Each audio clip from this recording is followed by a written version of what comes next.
Hi everyone, this is Luca and today we're gonna talk about the sound of AC/DC in You Shook Me All Night Long. What's up everybody, this is Luca, welcome back to my YouTube channel. Today another sound tutorial, really interesting one. We're talking about the sound of AC/DC in You Shook Me All Night Long. Honestly, I thought that this sound would have been really easy to dial, but it was really hard instead.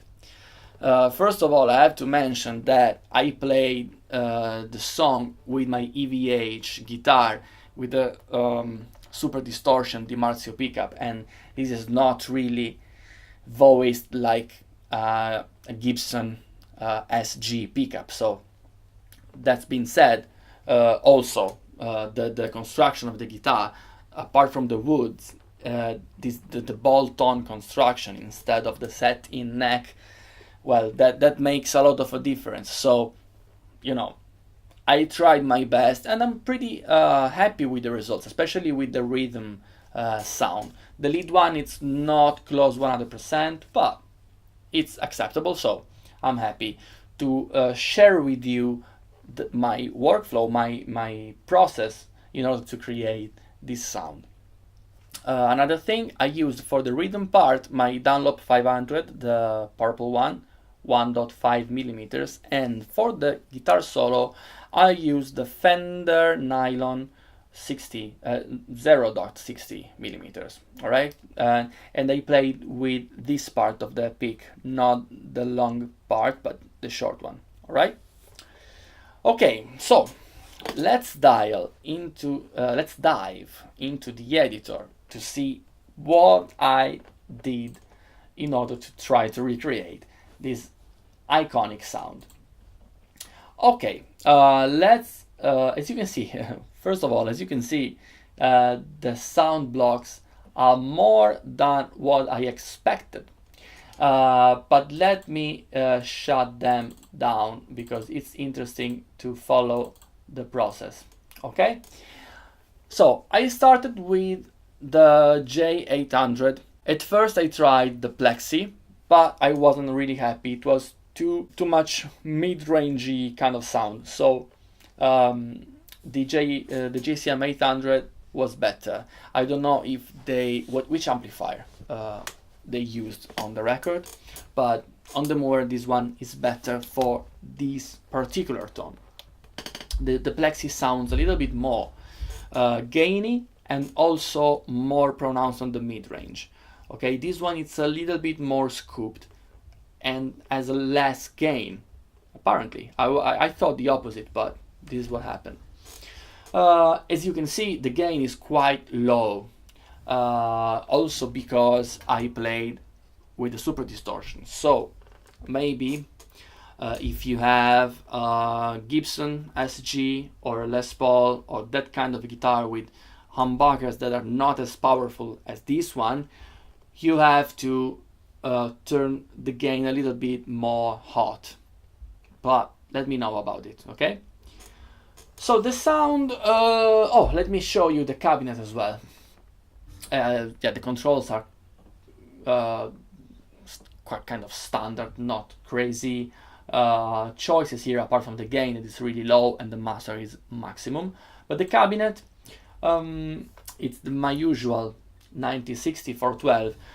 I wanted to try some greenback IR, but I don't think that the Mooer has a greenback IR by default. And as you know, I don't want to use different IRs because that way you guys couldn't have the same sound. So this is always standard stock. I forgot to switch the microphone with the SM57. I left that one, but I think it's fine. I mean, I didn't notice that. I'm just noticing it right now. So, but it doesn't make that much of a difference.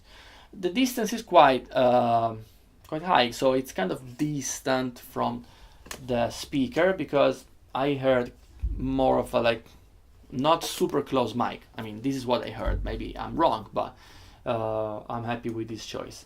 So the sound with at this point it's this one.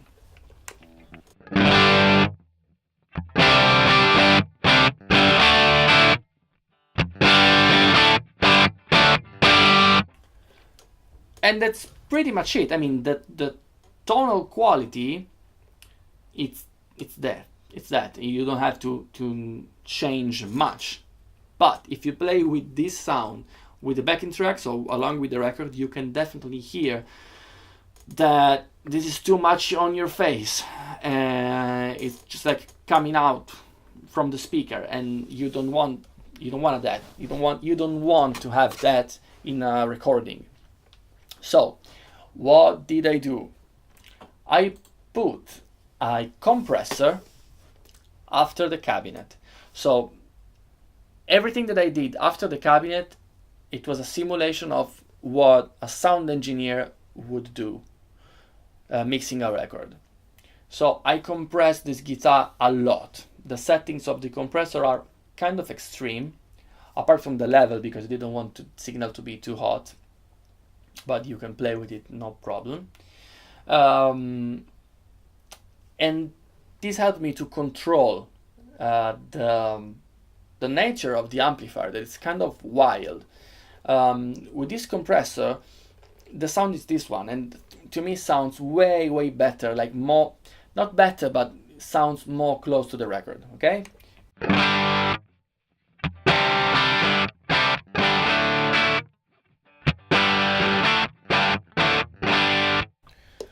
Yeah, if I switch off the compressor again, listen to the difference.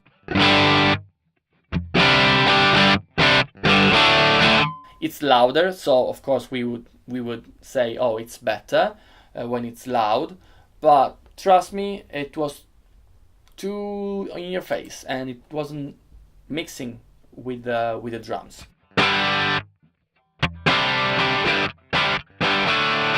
Also, this feeling of keeping the amplifier a little bit away, it's giving me the impression that the amplifier is louder somehow. So to the final product, this sound has more impact, it's more aggressive than without the compression.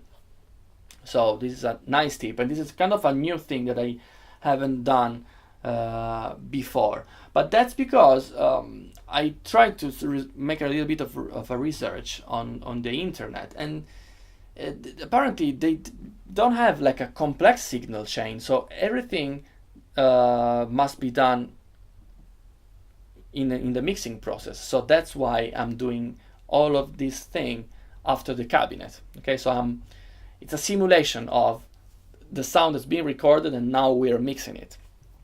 Okay, then delay. Yeah, I used a delay. I used slapback, actually, analog delay. So just one repetition, kind of a rock and roll vibe, and I was surprised to hear it. Actually, if you pay attention to the original record, you can definitely hear the repetition. So this is the sound with a delay.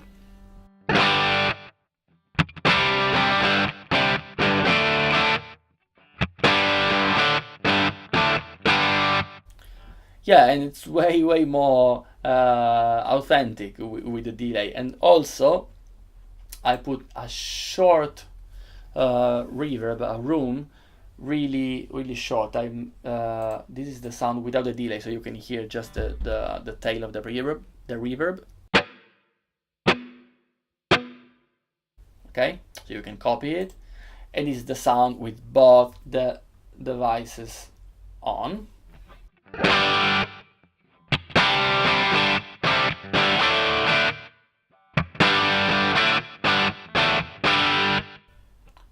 Alright, sounds really good to me. So the last step that we have to do is the EQ, as usual, as always. This is the EQ that I've done, so pretty intense here. So as usual, the bass are pretty much gone, and there's a pump. I pump up a little bit the medium frequencies, both the 600 and the 1600 kilohertz, and then of course, like I usually do, the 4 kilohertz are a little bit attenuated because I don't want to have the guitar that is just like jumping into my ear when I'm listening, otherwise it sounds too amateur, okay, and not pro enough, not pro. So this is the sound with the EQ.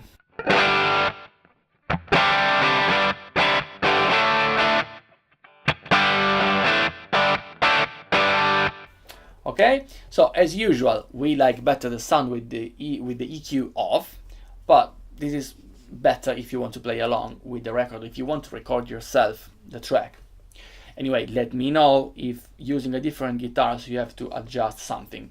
I think that maybe the EQ and the gain of the amplifier can change a little bit if you play a more appropriate guitar for that. Okay, so this was the sound for the rhythm part. Regarding the lead tone instead, I used pretty much the same signal chain, except that I added an overdrive here. But as before, let me turn off the sound blocks.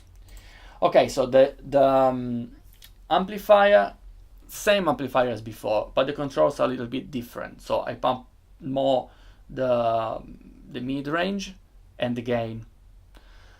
But even though, let me see if the cabinet is different. Yeah, it's farther from the speaker, but it's not a big difference here. But listen to, even if the gain it's higher than before, and there's more sound coming out from the amplifier, it's not enough to play a guitar solo. This is the sound just at this stage.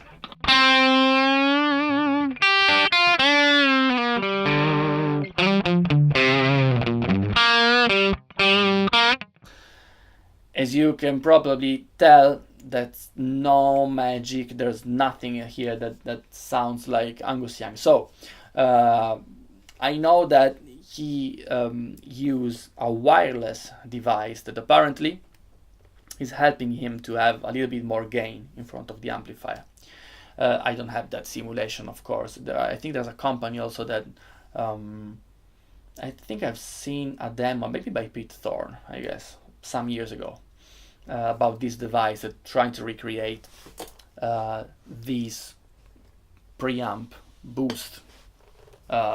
It's a kind of a similar fashion of the EP booster of the Echoplex. It's kind of the similar concept, but I don't have it, so I chose another overdrive. I chose the full tone, full drive distortion for the first time actually, but it was the best one that gave me more of the peak attack that I needed, especially in this particular lick.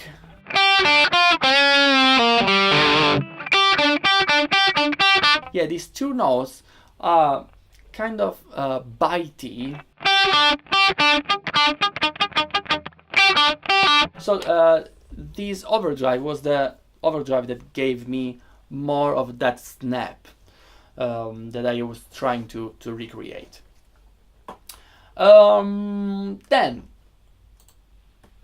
same as before, the compressor here. The compressor here helped me a lot to play with this sound. Otherwise, it's really kind of a rebel amplifier. It's really hard to tame. So with the compressor, it's way better, and the sound is this one.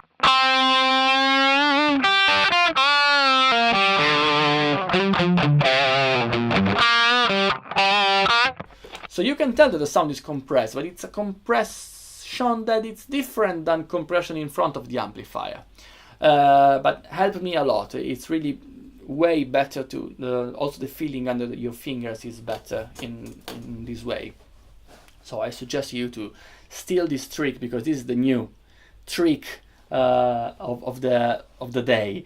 I haven't used this particular thing in the previous videos, except on Pull Me Under when I was doing the acoustic guitars, but that's acoustic sound. This is an electric one, so it's different. Okay, delay. As before, slapback delay. This is the sound with the with the delay on.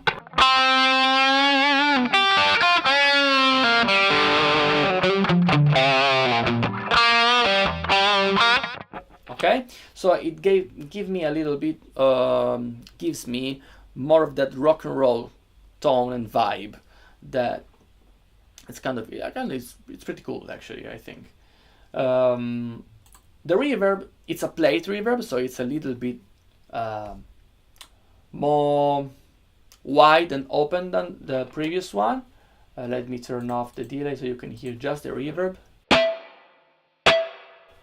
Okay, so it's plate reverb, these are the controls. Not much to say, this is the sound with the reverb on as well.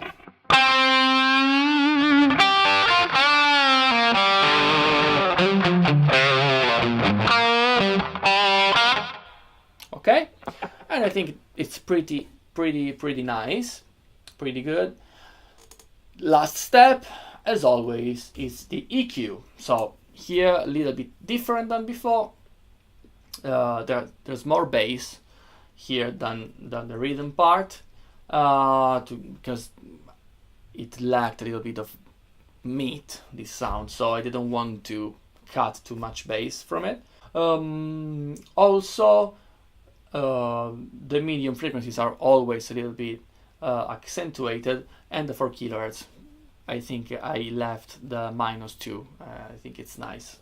So the sound with the EQ, it's this one.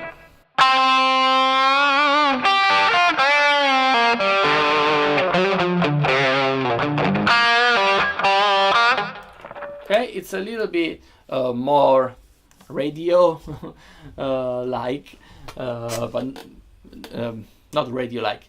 It's a little bit more, yeah, megaphone as usual, but it's something that I always find useful to do when I'm playing over a backing tracks and I want to make sound like a record, because the guitar can't have the whole spectrum because other instruments are involved, right? So we have to be respectful of the other instruments as well. And actually it sounds better, sounds more professional in a mix. Without the EQ, of course, you can use the sound in your gigging performance. Maybe it would be better, I don't know. Let me know about it. Let me know if you are copying these sounds and you're playing live as well. If you have a cover band or something like that, this song is pretty famous, so I guess many of you guys maybe will play this song live. And let me know if with your guitar the sound is even better, and if you had to adjust a lot of parameters in order to make it sound better, more authentic. Okay, so for today, guys, it's everything. I think I think I've been speaking for too much. Just like one thing, if you would like to spread the word and tell your friends, tell your fellow guitar players that these videos are not just for the owner of the GE200, but can be helpful for everybody that maybe would like to sound close to a certain guitar player. I have a lot of sound tutorials in my channel right now, so help me please to make my channel grow a little bit faster if you can. And also I really appreciate your comment on my video, guys. You're really nice. Thank you very much for all the love and the compliments that I'm getting. It's really nice to read them, so thank you again. See you next time. Ciao. Phew.